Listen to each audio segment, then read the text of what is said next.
Hey guys, it's Don, and we're here at Freeman Motor Cars.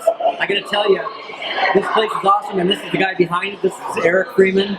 This is his place. There's several of them around. But I'm telling you, I'm sitting here at this place wanting every one of his cars. And the good news, he said if I do a great job tonight, they're gonna give me my choice of one of them. Eric, thank you for having us here. I appreciate it, man. That's really good. And I'm also here with Justin Stoddard.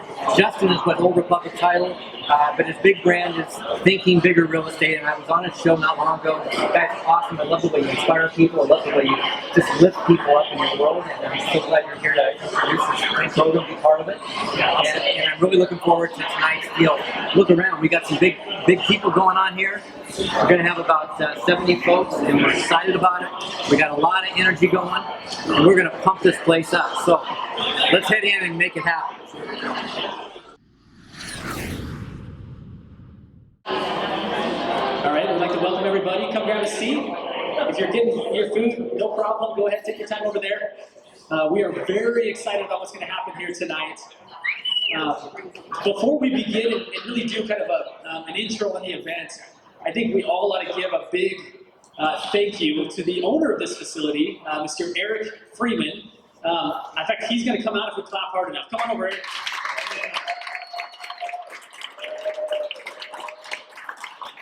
So just be sure that over here, get a chance to thank him for opening up his facility. Would you all agree this looks very different than like a typical hotel ballroom or class that maybe you've attended? And it's thanks to this man right here. Well, thank you. Is this not the hottest real estate time of year? Right now, on a sunny, beautiful day, I was on a run this morning, and I was like, man, it felt like all my neighbors are moving.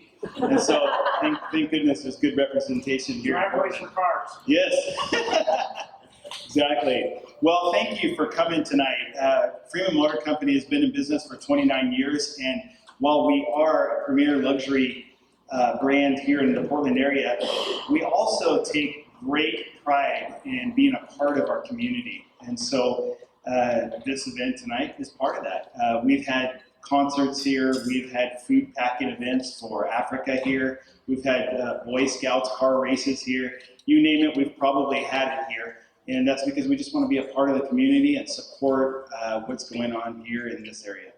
So welcome. My name's Eric, and if you have any questions about the vehicles you see, we have some, Brad here in the back, I think Lowell is somewhere around here, and we're happy to answer your questions. Freeman Motor Company is a 29-year-old company, and we specialize in model year to 4-year-old vehicles at this store with low miles, still under factory warranty. And a lot of these vehicles are half of what they cost new, so you can save a lot of money and look at the same time. So awesome. A big thank you to Penelope Fain, who is not here, who helped organize and put this on. Also, my assistant Ashley over here. So welcome again, and I'm excited about hearing this amazing speaker, Don. Thanks so much, Eric, again. For those of you who don't know me, my name is Justin Stoddard. I am actually in the title and escrow industry, but my passion in business is really inspiring people, growing people, and growing their business. And I had the good pleasure of, on my show, the Think Bigger Real Estate Show, to interview tonight's speaker. And in that process, for about 20 minutes is all, I got the chance to spend some time with him and really find out what a brilliant man he is. And the stuff that he's talking about, it's not stuff that he is the only one talking about it, but he's probably the most qualified one that's talking about it. If you look at things like Fast Company, Inc., like all over the place, you hear about the importance of building your personal brand. Gary Vaynerchuk, some of you know him, or listen or follow to him. He said, the best thing that a real estate agent can do is build their own personal brand. And tonight, we're so fortunate to have really the man who has been teaching this concept long before it was popular. And in that interview, he actually said something that really stood out to me, and I've quoted it numerous times. And he said, you know, people are okay paying more for something that's different. What they're not okay with is paying more for something that's the same. And so what he's going to deliver here tonight is that in an era when commissions are being pressed downward, right? When there's margin compression in the industry, a lot of that's because many of the agents show up sounding and marketing very much the same. They don't stand out. And so I don't know of a more relevant topic that could be discussed tonight than how to make yourself look different so that people are willing to pay what you're worth, right? So let me jump into the bio of Don. He's had an impact on me just in the short amount of time I've spent with him, and I know you're going to have a similar experience with him tonight. Does anybody here, just by show of hands, know who Jim Rohn is? Like, raise your hand if you know who Jim Rohn is. Okay, great. Jim Rohn is probably the pioneer of personal development. For decades and decades, Jim Rohn inspired people around the world. So Jim Rohn actually had hired tonight's speaker, Mr. Don Hobbs, to run his organization. This is years ago, and worked alongside Tony Robbins doing that. Maybe some of you have heard that name before. Again, so for decades and decades, this man has been inspiring people and working with the most inspirational people in the world, which is pretty cool. After that, Don actually started a company called Hobbs Herder. Anybody here heard of Hobbs Herder? Raise your hand. Okay, so Hobbs Herder was really a pioneer in the real estate industry, in which they pioneered the realtor trademark branding. Like, it was revolutionary to the industry that all of us have a connection to or work in. That's a big deal, right? For his company. And if you talk to people who've been in the industry for a long time, they're like, oh my goodness, Hobbs Herder? Like Don Hobbs, like Don Hobbs of Hobbs Herder? Like, yeah, that's who's coming. So again, very, very great stuff with regards to like what he's done in the past. So with really no further ado, I'm excited to bring forward, if you please help me welcome to the front of the room, the man, the myth, the legend, Don Hobbs.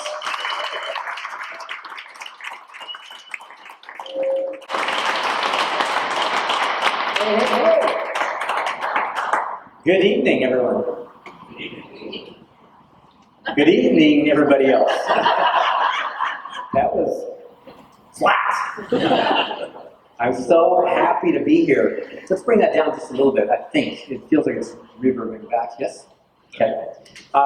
Super excited about being here. This little thing has been kind of in the works for about the last, 5, 6, 7 weeks, and I know there's some people, I don't want to miss anybody, so I won't necessarily point to anybody in particular, but there's a group of people that got together and made this thing happen. I'm so pleased and so excited about what you've got, because who knew on a Thursday night we'd be showing up at, first of all, what a great place, huh? Yeah. And I'm so excited. I'm going to go have to, I sit outside, we had Eric just real quickly on video, and I said, the good news is if I do a good job tonight, he's agreed to buy me one of the cars of my choice. So, I'm excited about that. And I was like, dang, I don't usually get that kind of an offer, but I thought it's really cool. So anyway, my goal is to deliver tonight, okay? So I want to bring it. Couple things I want to tell you. First of all, I packed in. I have this habit. I don't tell a lot of jokes. I don't have a lot of funny stuff. I really deliver a lot of meat. Well, the downside is I usually pack in more meat than I have time for. So tonight I'm going to probably stretch us, just a little bit of stretch us. And I'm going to talk quickly, which I do anyway, and then tonight, before we got here, I went and got a triple shot of something or other, and I don't drink coffee, so I'm a little wired, so that's kind of exciting. I never drink coffee, and she hadn't even ordered for me. I was like, I don't even know how to do this. I don't drink coffee. And I was feeling a little low, and she goes, this is it, so I'm pumped. So all of that said, tonight we are going to talk about a brand called You, because to me, you're the only thing that's ever mattered. And again, I'm talking to a room of realtors. If there's somebody here not as real estate, and by the way, even for the car business, same thing. It's about you. It's really about how do we bring us to the marketplace, how do we get them to see us as their solution, how do we become the realtor of choice before they ever need one? How do we get in their minds so when they're making a choice, we're it? How many think it'd be awesome if you had like 1,000 people when they were ready to buy or sell thought of you as the realtor? Can I see a show of hands? By the way, interesting, while we got hands going up, let me ask you a question. It's 2019, it's the 18th of April, so we've gone through the first quarter. If you didn't do a quarterly checkup, it would probably be a good time to do that. You're a little late on the quarterly checkup, but what I would say is this. How many set a goal for this year, 2019, to be your best year ever in real estate? Can I see a show of hands? Okay, that's usually the case. We usually don't go, well, I want to make less than I made last year. We don't do that on purpose, right? So we raise our hands and go, yeah, I absolutely wanted to make more. My question is, what's going to make that happen? Because it's not just wishing and wanting, it's not just hoping, crossing our fingers. It really is, there's a plan behind it, right? And the question is, have you thought about it? What is it going to take? What's going to make the big difference? And I'm going to tell you in my own experience, I had the very good fortune to work with now over 1 million realtors. It's staggering to me. But I've talked to over 1 million realtors in my lifetime. And one of the things I've noticed is that when you look at the elite, the people that really do the big business, they do it differently. And part of it was, the easiest part for me to understand was that when there was no personal branding, and agents, people like us here, were joining companies so that the company brand would come along. We were laughing this morning, we had a meeting, some of the people here invited me to come and speak, and I was talking about the fact that some people, do we have any Century 21 people here? Okay, I can talk about it. All right. But I said some people actually signed up to go to that brand so they could actually wear the gold polyester, awesome baby poop color on, right? But they got in there because they wanted the brand. And I had to come along and pop the bubble and go, it doesn't matter if we're calling your company, if we're not asking for you by name, you're screwed, because the bigger your company is, the more we're going to be successful, but you're not. So what has transpired through the years is we now come to a time when personal branding and marketing is, it's not passe, it's just that we're not doing it very well. When I came back into the industry again, I figured it was time for a revolution. If you're interested, I'm here to cause one. What I love about what's going on is that there's so many people succeeding at a higher level. Bad news is they're doing it in ways that are not healthy for their financial picture. And a lot of times we're seeing that people are now buying leads. They're coming into it and saying, how do I do more transactions? And I tonight would like to propose to you, it's not about doing more transactions. It's about building a business. And in the process of building a business, you will do more transactions. All in favor of that approach, say aye. Aye. So tonight we're gonna dabble in this thing called the brand, but I'm also going to talk about something else, because in the 3-day seminars at Bo, you came to one. I know there's a few of you that have been to stuff of mine in the past. And in those programs, one of the things that I would always say is that, you know, I can give you all the stuff to do so that you can make changes in your actions, but you won't change your actions until you change your what? Until you change your mindset. So before we get into the brand building part and the marketing part, I want to talk to you about the market, but more importantly, I want to talk to you about you. Because until we start making changes, we're not going to actually affect and impact the world that we want through the branding and marketing that we're doing. By the way, all social media, I didn't put it up there, but all social media, you can go hashtag Mega Agent Secrets, that would be great, or John Hobbs. Okay, I love that if you post and snag and grab everything you can from all directions, it's all powerful, right? So here's what I would say. Tonight we look at this. As we look at the market, which has shifted radically in just the last year, now some markets more than others, I don't know what exactly we're experiencing here, but what I do know is this.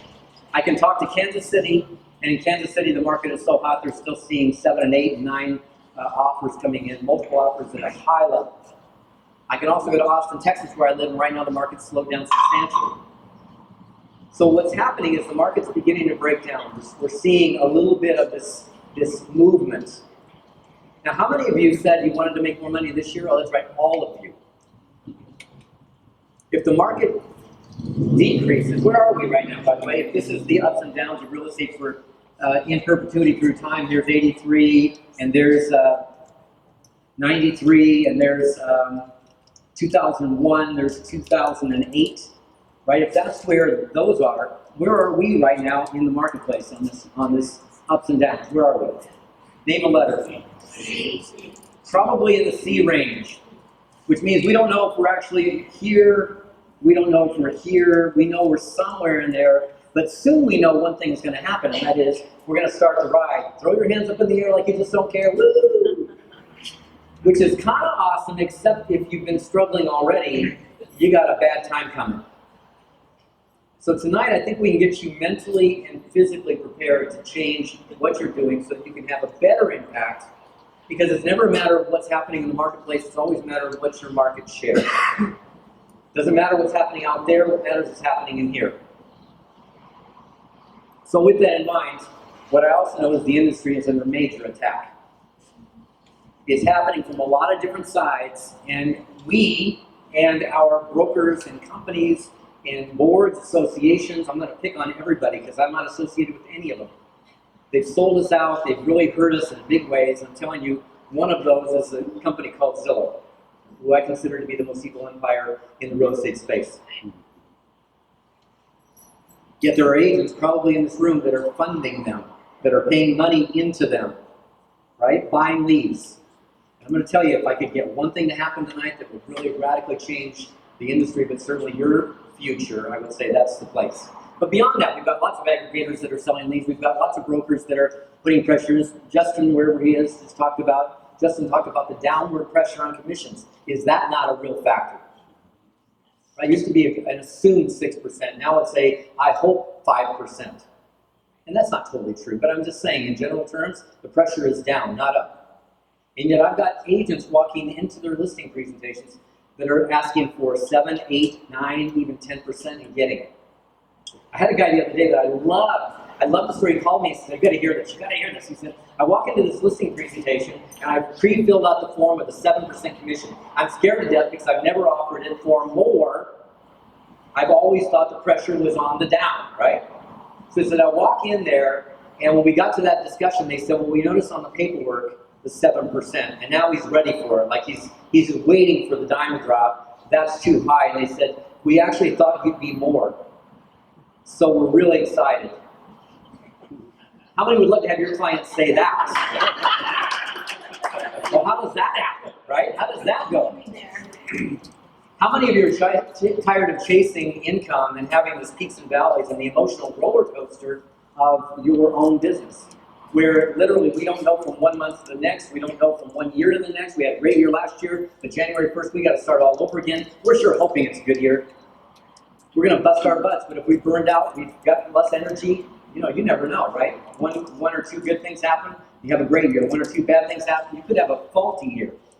And I'm telling you that this is one of the greatest things that I've seen is that we go through the emotional roller coaster and we're trying to figure out how do we stay in the game. It's in a highly emotional game. We can win at a very high level, but we also can lose at a very high level if we're not playing all out. I came to 2008, I lost almost everything I had. And as I came out of that, and I was now in 2008, I hung in there for a long time. I had a lot of money. And I hung in for a long time. But in 2010, 11, it really got to be ridiculous, right? And by that time, I'd lost a lot. But what I noticed was in 2012 and 13, I'm out in business doing my thing and going, no, you know what? I've totally recovered. I feel great. I'm mentally in it.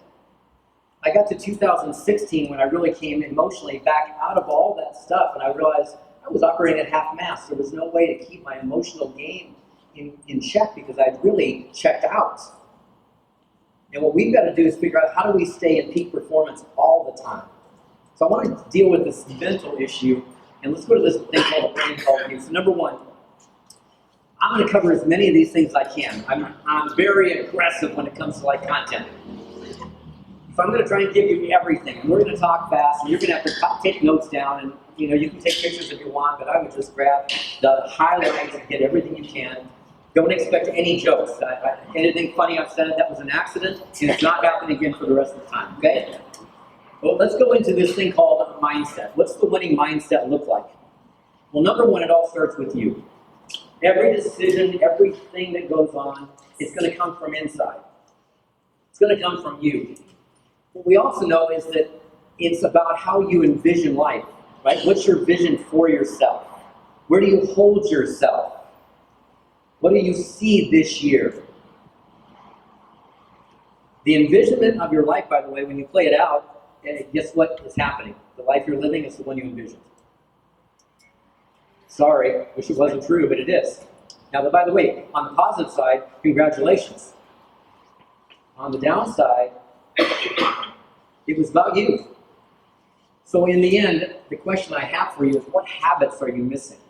And one thing I did learn a long time ago is that I was around Jim Rohn for so many years. I was around him for 8 years.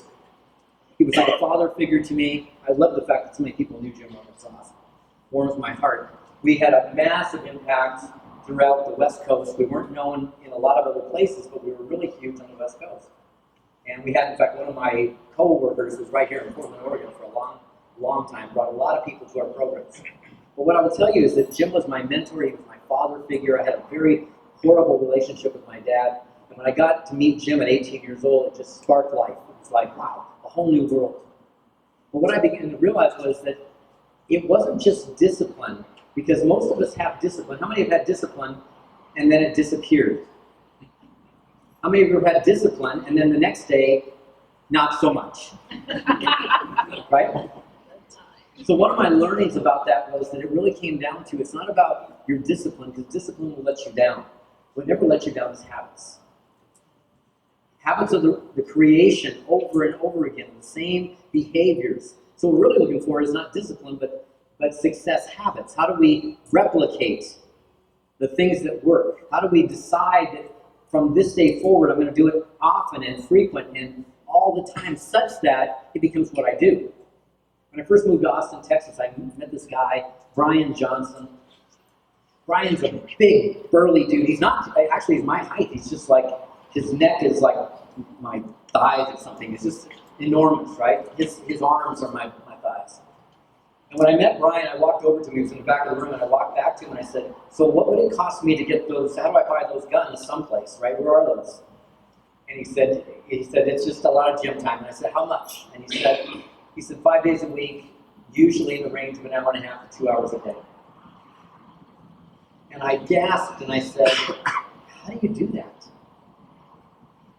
And his answer was staggering, because it was a big learning for me. He said, it's just what I do.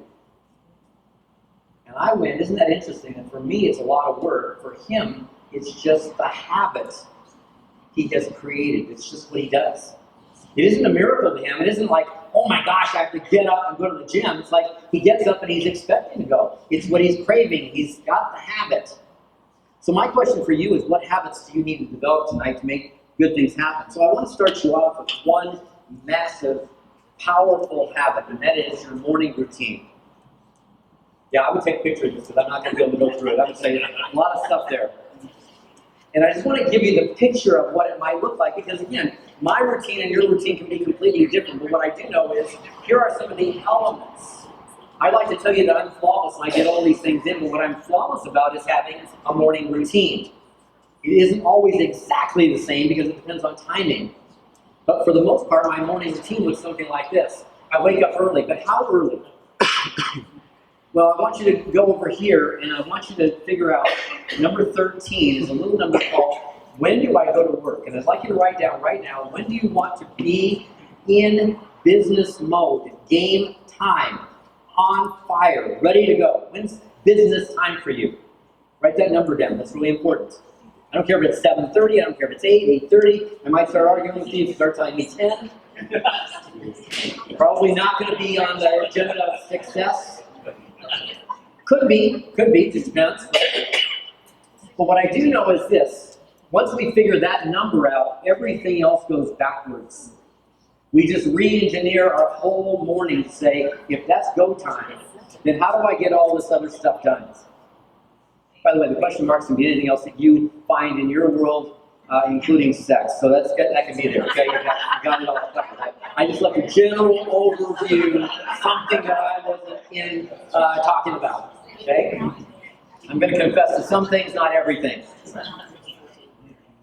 But literally, what happens if I wake up in the morning at my time, 4:30, 5 o'clock, 5:15, whatever that time is for you, and I get into meditation and prayer, I just go silent, I go still. I talk to my Creator. However you feel about that, by the way, it's your way of doing it.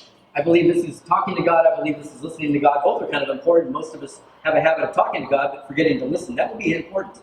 A gratitude journal. What are we happy for? What are we excited about? What's good in our lives? What's really happening in our lives? When we focus on that, it becomes a different game. You start to really transform how we're thinking. Warm water, one of the best things you could do in the morning, and with a little lemon in it, not a bad thing. It really stabilizes and neutralizes your system. Reading 15 minutes, 30 minutes, I mean, your choice. This is your goals, not mine. This is your world, not mine, right? I'm just giving you suggestions. And by the way, you can also listen to a book, which you could do when you're in walk, move, workout, or something else, right? You could be doing that. So then we get into this thing called protein intake. When I get up and I'm done with this stuff, first thing I do is I'll have a protein shake. Somebody's going to give me instant protein, goes right into the system. I'm going to go do my thing, and I'm going to go typically, in fact, I saw LA Fitness here. I'm going to probably try and go LA Fitness or my gym at the hotel tomorrow. So what happens then is, while I'm there, I'm looking for this, right? So I'm going to watch a video, watch a podcast, listen to a podcast, I should say. I'm going to do something that's going to be inspiring. And when I'm all done with that, I come back to the house, and the next thing I do is eat more protein. So again, I'm not going to get too heavy on this because this is not my world, but I want you to get kind of a flow of what it would take to live in a great morning routine. Yes? Connect. That means connect with the people around you. I'm on the road. Allison's 2 hours. First thing I did after I was through with most of the stuff that's there, I did not work out this morning. It killed me, but I did not work out this morning. But once I was done with the rest of it, who did I connect with? She's 2 hours later, so I connected with Allison. Boom. I was so excited to say hi. And then, of course, get dressed for your day, and then whatever else is in that middle part there, which, by the way, don't get dressed first if you're going to have sex. Do it before. I have a question for you. Once you've done this, although that could be exciting too. Once you've done this, and you walk into your day at your time, 8:30, 9 o'clock, 8 o'clock, 7:30, whatever it is, when you do that and then walk into your day at that time, how's your day set up? How many think you'd be on fire walking into your life? So how would you like to live that way all the time? What if that was your habit? Not your accident, not every so often or once a month, but what if that was like the norm? So again, we're talking about what it is that it takes to be successful. And you know, Justin, you're thinking bigger podcast and things you do your brand. I love that. I know you're a big fan of Jim Rohn's as well, but one of the things that I think about when I hear you talk is that success is very subtle. It's little things adding up. It's not one cataclysmic action. It's a bunch of little things. And of course, we could also say then on the other side, failure is little things that we don't do, or little things that we do to abuse ourselves, right? That take away from. So it's not cataclysmic. It's not monstrous. It's just, by the way, there's the aforementioned Jim Rohn, my dad. I'm the guy right above him, but with the stash, by the way. That boy's 21 years old there. It's been a year or two. Or 3, actually. It might have been 3 years ago. But what I know is this. Here's where we're at. All right, I'm getting hot. I'm on fire here. So what I know is that we live in a place of comfort. We live in a place where we don't stretch ourselves. Typically, we get into comfort. We get into the comfort zone. We start living in the flow of things, but we're not questioning it because what we're doing, we're just doing because it's what we do. And I want you to write this down. I want you to start becoming conscious with your actions. So conscious actions is going to be a very different story. There's the goal in how come I can know what to do and still not do it? How come I can know what to do and do it and not get the results? Why are those things possible? And the reason is because we have this thing called comfort zones, right? It's our beliefs. So your life is a result of your beliefs. Everything that you've got up to this point is a result of your beliefs. I'm not good enough. I'm not smart enough. I'm not fast enough. I'm not young enough. I'm not old enough. I was 18 years old. I remember I used to put baby powder in the sides of my hair just to give myself some age. Can you imagine? And now I do everything I can to get the gray out. Right? So I want you to think about your life as a result of your beliefs. How do you believe you are? Where do you believe you are? What are your beliefs about you? And of course, here's a couple of the limiting beliefs that I hear with people. Life is hard. By the way, the bumper sticker says life is harder than you die. Yes, life is harder than you die. I'm not good enough. I'm not smart enough, young enough, whatever it is. By the way, you have to work hard for your money. Even Dawn Summers said that. Right? You have to work hard for your money. Yet I know a lot of people that work less and make more. Does anybody here know somebody like that? It's almost like the less they work, the more efficient they become, because they're not just going through motions, they're actually creating the result they want on purpose. I don't have enough money, I can't do it because I don't have enough money. And see, personal branding, I talked to probably 2 or 3 people in the last 2 days who said, I love Hobbs but I could never afford it. Well, that's a lie. That's a lie. You just didn't, I'm not picking on anybody here, I don't think there's anybody in this room, but it's just a function of we didn't see the possibilities for making it happen. What we didn't realize was when people made the step and did that they made fortunes.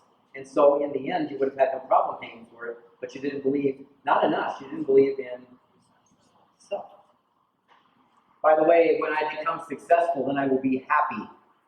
Oh yeah, and I need my what? That one we're going to talk about, Sean Acor. Who knows who Sean Acor is? one person. What's his book? The Happiness Quotient? Isn't that it? Happiness Quotient? My favorite line from a book that the day I got it on Christmas Day in 2000 or 19 something, 19 late. And I remember reading the book, and on Christmas Day I read it 4 times. I couldn't put it down. The book was called Illusions. It was written by the same gentleman who wrote Jonathan Livingston Seagull. His name is Richard Bach. And in his book he said, argue for your limitations, and they're yours. The challenge is most of us will defend our limits. Well, you don't understand. You don't understand where I came from. You don't understand what happened. You don't understand the story. You don't understand. We'll defend ourselves and the reasons why it may not be working for us in the ways that we want. So I want you to stop arguing for them. My favorite Jim Rohn quote, I always put as the great promise. I don't know if he said that, but I wrote it down. 4 quadrants. So how many have ever read this book here? How many have ever read this book here? Okay, great. So the cash flow quadrant was really, to me, it was great. I loved it. Rich Dad, Poor Dad, it was awesome. But when I read the cash flow quadrant, I went, oh, that makes total sense. I really got it. The cash flow quadrant says that there are 4 ways that we make money in our world, 4 ways that we can earn a living.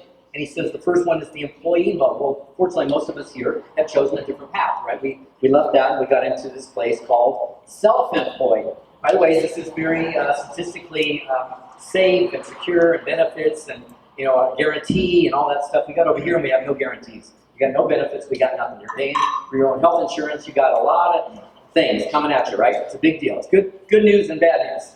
But the bad part here is that the self-employed mindset is that I'm in business for myself. Yet the real mindset is I'm self-employed and I get to control my schedule. That's good news and bad news. Write this down. There's very little difference between self-employed and unemployed.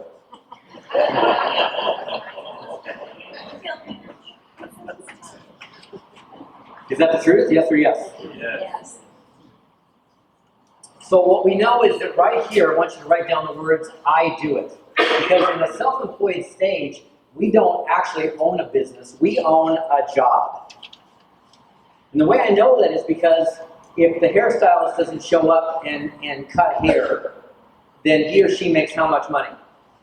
None. And if the massage envy gal or guy doesn't show up and they don't do any massages, how much money do they make that day? So it's like if you were really in a business, I could today not do something and I would still make money, right? I own a business. But if you're self-employed, you own nothing except a job, and if you don't show up for the job or you get sick, you're broke. So I'm going to urge all of you in the next week to figure out how to make the leap from I do it to the business owner, the B, and that's where we get to we do it. And the we do it means I'm going to leverage myself through people, through systems, through marketing, through which we're about to talk about, through marketing, other people. Did I say that already? We're going to leverage ourselves, right? So everything is about leverage. And how do I get it so that we can do things? So the good news is, if Eric wants to take me on a long journey in one of his hot cars here, we go off someplace to vacation, that I can go away and still be making money. That I can go away and not have it all end. Right? Does that make sense? When Allison says, hey, let's go to Port Aransas this weekend, or let's go someplace and really have a good time, it doesn't stop for us because we've got we working. But the fun one is really here. The I is the investor, and the investor is the totally leveraged position. This is the leveraged position where everything happens whether we're involved or not. In fact, the key phrase there is they do it. We go from I do it to we do it, from we do it to they do it. And we finally get to that place where they do it, I'm unnecessary. Hobbs I had Hobbs for 24 years. I got to the point where you were there. I had 150 employees, and Greg and I had committed to doing 6 seminars a year, 3 days each for agents, 2 seminars a year, 3 days long for managers and owners and company heads, bless you. And I did the NAR convention for 20 years consecutive. Other than that, I had nothing to do. Now that wasn't always true, but that was true by the time I got to the they do it stage. How many would like to be in that stage? You don't have to show up for hardly anything, and it all keeps paying. How many like that? Okay, so what is that going to take? Here's the biggest fact I want you to take home with you, right here. You're in $1 million a year business. Real estate is not $1 million a year for a couple people. It's not like the elite few. A lot of people in real estate make more than $1 million. Gary Keller used to think about selling $1 million, making $1 million, earning $1 million, and then ultimately was keeping $1 million. And then there was one more, by the way, giving $1 million. Giving $1 million, which is pretty exciting stuff. How much would you have to make to give away $1 million and feel awesome about it, right? We'd like to be there. So this is the deal. You're in $1 million a year business if you treat it as such, and if you don't treat it as such, you get to make 30 grand, 50 grand, 70 grand. You can make as little or as much as you want, but if you really put the focus in the right places and do the brand building we're about to talk about, you have a chance to build something monstrous. Because it's no longer just about what you do, it's about the systems and the marketing models. So with that in mind, by the way, Justin, you've got your website, which by the way, Thinking Bigger Network, Thinking Bigger what? Think bigger, not real estate. Think Bigger Real Estate. Mine is Mega Agent Secrets Network. I'd love for you guys to join. It's a site that actually it's going to ask you questions and tell you it's a private group, and it's a private group except you guys got the free pass. So if you go to that site and you put in, answer the questions tonight or tomorrow while I'm still here in Portland, I'm going to go through and say yes, yes, yes, yes, yes, accept you all, and you get to see some of the videos we're shooting, some of the stuff we're doing. I'd love to have you in there so that you get a chance to really play with us. There's 2 books I want to recommend highly to you. I have recommended many, many marketing books, many, many business books through the years. I've got a book list, in fact, if anybody wants it. You'll just need to text me or type a response into our website. There's a book list I've got with more than 100 books on it. But these 2 books are 2 books that I want you to read as a result of being here. I'd like you to put them on your list and high up on your list. Number 1 is a book called 1,000 True Fans. This guy, Kevin, it's not him though. So Kevin Kelly is one of the guys that does a lot of work on this 1,000 True Fans. Kevin Kelly was the guy who was the co-founder of Wired magazine.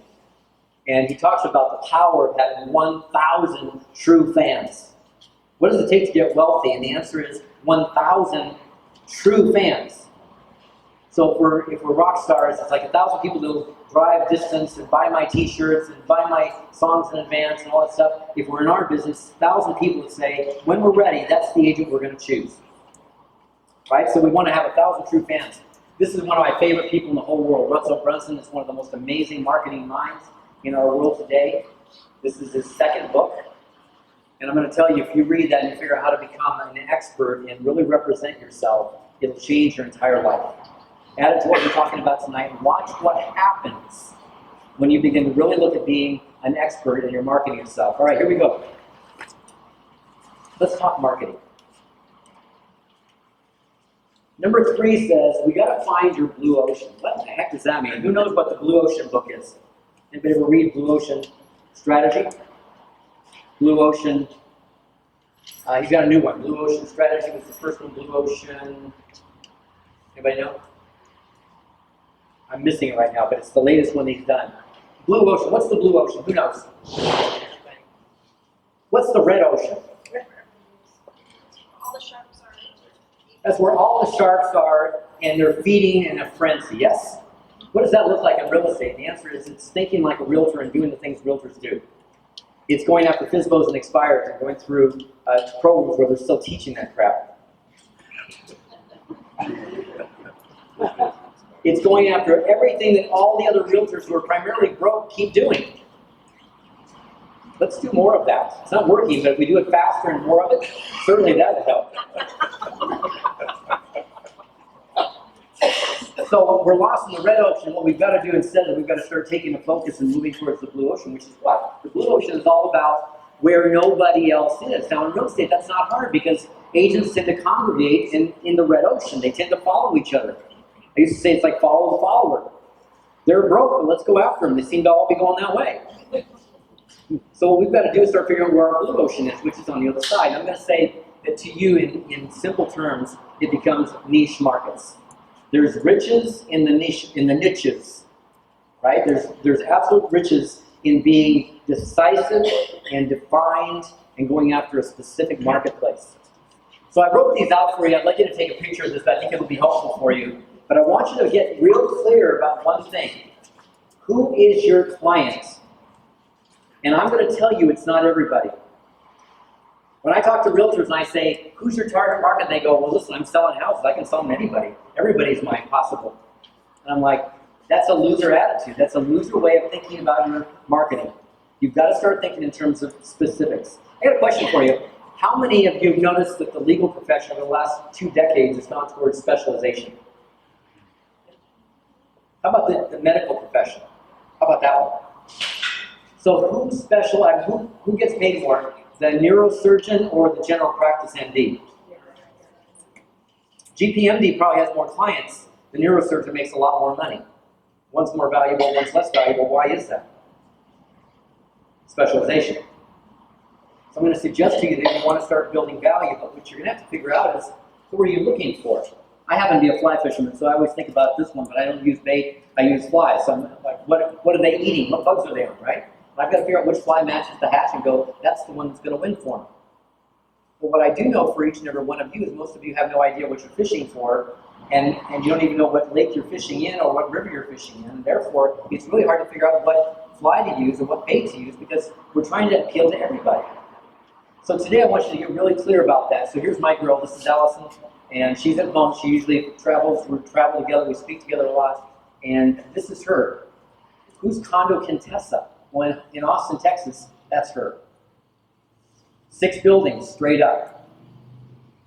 Not all kinds of real estate. She just closed a $2.7 million something out in the middle of nowhere. But I'm telling you, her marketplace is 6 buildings straight up, downtown. Her whole farm area isn't a mile apart. And in that, she's got 1,500 people that all own condos that are worth between $400,000 and $2 million. But they're straight up. How many think that's a pretty smart way to consolidate and compress? How many would like not to be taking a listing 40 miles that way and 20 miles that way? And why do we do that? Why do we do that? Chasing money, exactly. So I want you to become so successful that you don't have to. One of my favorites, fly fishing ranches for sale. These guys are on the 4 corners right here where Montana and Idaho and Wyoming kind of all match up. And what's the other one? Utah. And they all match up. And these guys are licensed in 4 states, and they represent only one thing: live water properties. If it doesn't have live water on it, not a lake, a river, a creek, a stream. And by the way, he sells to people like, what's that Ted, what's his face? He was married to yeah, that guy. Those are his clients, right? He's selling these massive properties and making a fortune on a little narrow focused thing that nobody even thinks about. I got a really close friend of mine that used to be in the business. I don't know if he's still there because it was probably 4 years ago that we lost track. I went to work with Keller Williams and was working with Gary and kind of left my past. But one thing I will tell you is he specialized in churches only. And I always just think, how is it possible? Like, how many churches could there possibly be? And the answer is, a mess of them. A whole mess of them. How about this one? De Mexico, Chicago. What's the niche market?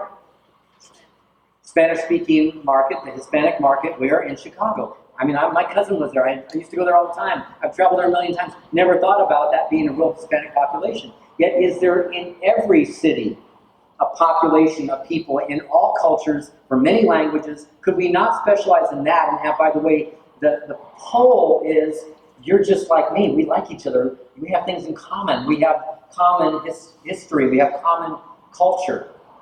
And therein lies the draw. Or by the way, one of my best that we've seen in recent history is this Laurel Starks. By the way, so powerful. Go here and discover that she's got a master class, and for $5,000 will teach you how to be a specialist in that world. But she will absolutely arm you to be the greatest divorce specialist in your area. And by the way, as I hear it, there's about 50% of the market that's divorce. It's a pretty good market. You think it's a limitation. I see it as an expansion.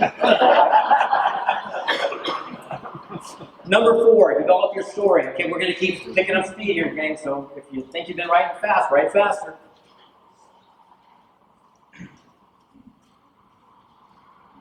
Number 4, develop your story. Here's what I know. Stories are very important. We don't think about stories. In fact, when I see most agents that have done their branding, their marketing, I see a logo. I see maybe a color scheme. That's about it. They go, look, there's my brand. I'm going to tell you one of the missing ingredients for all agents is they don't tell their story. So in the Expert Secrets book, you're going to hear about the power of the story, but I want you to get it here and say, how in fact do we give people a chance to fall in love with our story? Before the Olympics, we're in 19, so in 2018, the last Olympics, what happens before the Olympics go on? Well, they're telling stories. Who are they telling stories about? The athletes. So they're doing little snippets and little bits and pieces, and they start putting them on the Tonight Show. They start putting them on different places. Why? Because they want to hook us with what? The story. I mean, I never watched luge, but suddenly it's important to me. I want to see my favorite luge guy, right? It's like, because it really humanizes, and the humanness, the overcoming, what they overcame to get there, is where they capture us. And I'm telling you that you are in the same boat. You've got to start telling stories. So I have a question for you. This is a flag that I pulled off the website for Ace Hardware. And you can buy that flag right there for $29.99. And you can order it today. I'm sure Amazon's got something in the same price range. You want a flag, it's a good sized flag. It's about this big. I think it's about 3 feet. And for $30 you can get one. But I have a question. How much is this one worth? That came from the early 1900s and has a historical story behind it. But see, if I just put that on eBay, nobody gets it. But if I tell the story of that flag, how much do you think that flag might be worth? Could be 6 figures. I don't know. Let's give it. Would you even say for sure 4? 4 figures? 1,000 to 10,000 bucks? Probably. And by the way, there's another one. What if I got you that one right there? How much is that flag worth? Because it's not really the flag, it's the story behind the flag that creates the value. Sunkissed is an orange. It's a freaking orange. It's just an orange. You know where they get them? Trees. But somehow Sunkissed has figured out how to create a brand around a story about the orange growers and the association and the value and how they really take care of getting the best oranges. I'm like, they're on a freaking tree. But the story is where they sell them. When you walk to 2 piles of oranges in the grocery store, there's one over there and one over here that has a little Sunkissed on it. Yeah, that's the tuna oranges. When you get over here and you've got the Sunkissed oranges. Yeah. How come we pay more for these and we gladly pay more for these? And I'm telling you that is exactly what happens in the real estate world. When you start telling the story, when you start having a specialty, when you start coming from a place of, what I do is hold myself in such a place that I won't. By the way, I said something about this niche marketing stuff. How many babies do you think the neurosurgeon delivers in a year? Like, even if business gets a little slow, even if we are on the C stage of the downturn, how many babies do they deliver? Business has been really slow. Anybody want me to deliver a baby? I'm looking for some, right? And by the way, let's go back to that same neurosurgeon. I got a question for you. Have you ever thought about what you negotiate with a neurosurgeon? We negotiate with you and you're handling the most important asset we'll probably ever own. But would we ever do that with a neurosurgeon? No. Because the position in our mind is so valuable. And that's because the story we tell ourselves. So I want you to really get this. By the way, Jada Sparks, watch the Sparks fly, and she's got her personal brochure and the story that's going in there. Fun stuff. You've got Allison and her story. By the way, it's a great story. You'd enjoy reading it. And all of that is about the story. And again, if we had time, I could show you 1,000 of them. I could show you the story after story after story. But what I want you to get is, you need a story. Next, I want you to be your brand. You've got to be your brand. You are the brand. You are the product. You're the brand. Is this helping? Are we making sense? Yeah. You guys enjoying it? I mean, besides the 6 of you that just said something, what about the rest? You guys doing okay? So I've written many articles because this is what I started doing in 1986. And in 1986, yes, people were joining the brand called Century 21, or the brand called Red Carpet, or the brand called Coldwell Banker, the brand called ERA with powder blue ugly coats. And they were joining companies. And by the way, here they might have joined the Barber Cecile, or they might have joined a regional entity, right? But they joined for the brand. And I'm telling you that you've got to be the brand. And in the end, it comes down to one thing. This is it, right here. You are the product. Nothing else. It's not your service. It's not what you're going to do for them. All that stuff is garbage. When do I find out if you're good or not good? When do I find that out? After I've called you, after we're in the transaction, after we've done something, I go, wow, that was a nightmare. I won't do that again. Or wow, he was awesome. She was awesome. I definitely will refer them out, right? I'll get some business for them. But marketing is your business. It's your business. It's not what you do part-time. It's not what you do sometime. It's not what you do when you get money. Marketing is what you do. It's who you are. You've got to start thinking that way. One of our friends that we've been doing some business with, a guy by the name of Bob Johnson, has turned himself into Bob Mortgage. And if you look him up, you will find he's got a plethora of videos. He's an amazing, prolific producer of content.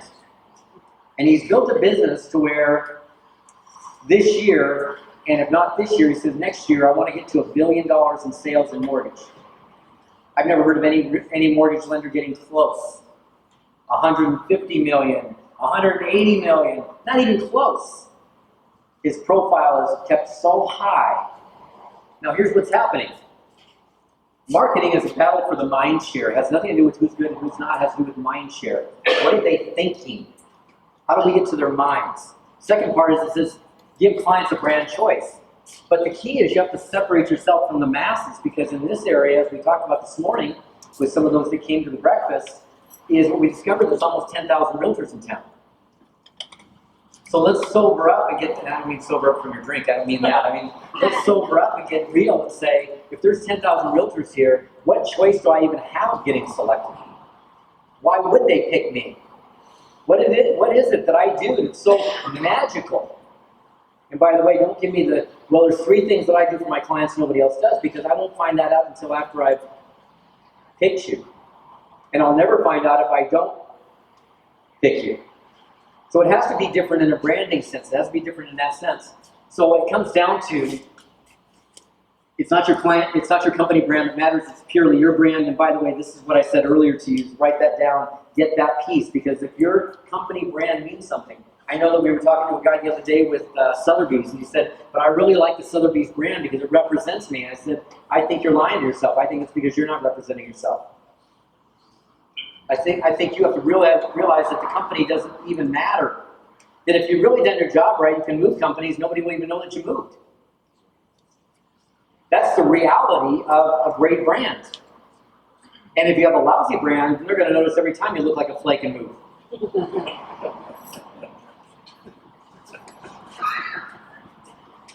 Thank you, Dustin, for laughing. It's about owning a piece of the client's mind. So I want to take you through a quick test, okay? New sheet of paper. If you got a notebook and you got enough space, get a new sheet of paper real quick. I'm going to go through it fast. Who owns your mind? Who's captured your mind? Who's got your attention? Who has your attention and your mind share so much that when you think of a category, you think of them? Well, let's do that. Name a brand of cola. Write the first thing down. Don't say it out loud. Just write it down. First thing that comes to mind. Don't think too much. Just write the first thing down. Don't say it out loud. Name a brand of cola. Second one, name a brand of athletic shoe. Interesting or important. Name a brand of athletic shoe. I'm just saying. Hold it. Don't say anything. Next thing is name a brand of adhesive bandage.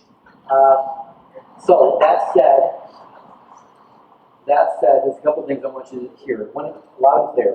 One thing is this: you have so much opportunity. You are in $1 million a year business. For some of you, it could even be $2 or $3 million a year. I don't care that we're in Portland. I could be in Lincoln, Nebraska, and say the exact same thing. There are people making that kind of money. But I know for most people it's not going to happen. So you have great opportunity, but with great opportunity also comes great responsibility. And I want you guys to know this.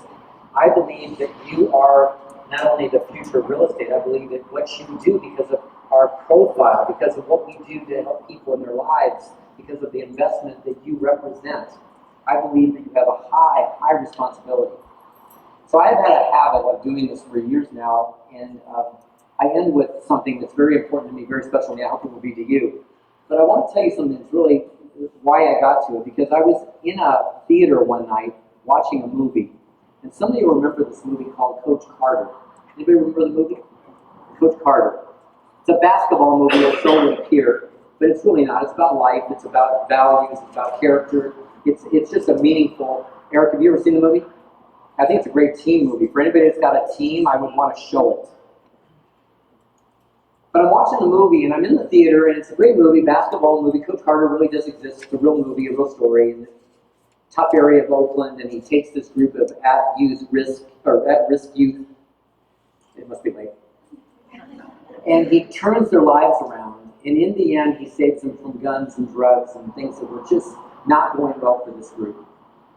And he says to them, I'm going to make men. I want to create value. I want to create, he's really about molding and shaping people. And I love that. I just love that. But what was so meaningful was at the end, he comes to the classroom, and his graduating seniors are there. They're also grateful, and they won the championship, and a big deal. And this one kid right about there stands up, and he says, "Coach."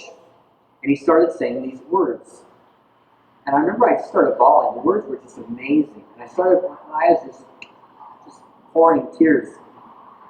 And in the Google world, I took my phone and I found the quote. And I looked it up, and it was this quote. It was Nelson Mandela's inaugural speech, 1993, when he became president of South Africa. So I wrote it out. I got it printed, and I started taking it to seminars. And I'd be like, let me end my seminar. And through the years, I've had a chance to memorize, but what I was also corrected one day when somebody said it wasn't his. He borrowed it from a woman named Marianne Williamson. And Marianne Williamson has a book. She's got many books, actually, but the one that it came from is a book called A Return to Love. And it's a thing called Our Deepest Fear. I'm sure some of you have heard it. What's that? I know it by heart. I know it by heart as well. I'm going to share it with you right now. And I want you to hear it. I want you to really hear it. I want you to embody it. I want you to get it. I want you to hear it from a perspective of you're important. You're a big deal. And you're a big deal because I said so. You're a big deal because I want you to know it. And you're a big deal because you're making an impact on the world. So listen carefully, because Marianne Williamson said our deepest fear is not that we are inadequate. Our deepest fear is that we're powerful beyond measure. It's our light, not our darkness that most frightens us. We ask ourselves, who am I to be brilliant, gorgeous, talented, and fabulous? Actually, who are you not to be? You're a child of God. Your playing small doesn't serve the world. There's nothing enlightened about shrinking so that other people won't feel insecure around you. We were born to make manifest the glory of God that's within us, and it's not just in some of us, it's in every one of us. And as we let our light shine, we unconsciously give others permission to do the same. As we are liberated from our fear, our presence automatically liberates others. So do you get it? Do you get it? Because if you really get it, what you understand is that we are all, Jim Rohn taught me years ago, he said something to me really early on. Listen to this. He said, we're either living our lives as examples or as warnings. You get that? What Marianne Williamson said is, if we hold ourselves up, we pull everybody up. If we allow ourselves to play small, we're giving permission to everybody that it's okay to play small. We are examples. People are watching us. You may not think of it, people are watching us. When you play big, people go, wow, I just admire, I just love how I'm driven by her inspiration, or his inspiration. And when you don't live at that level, you're just not giving it everything you could. So I want to just thank you for your time tonight, and I want to leave you with those words, and I want to tell you how important this was. This is so cool. Eric, thank you again. To all of you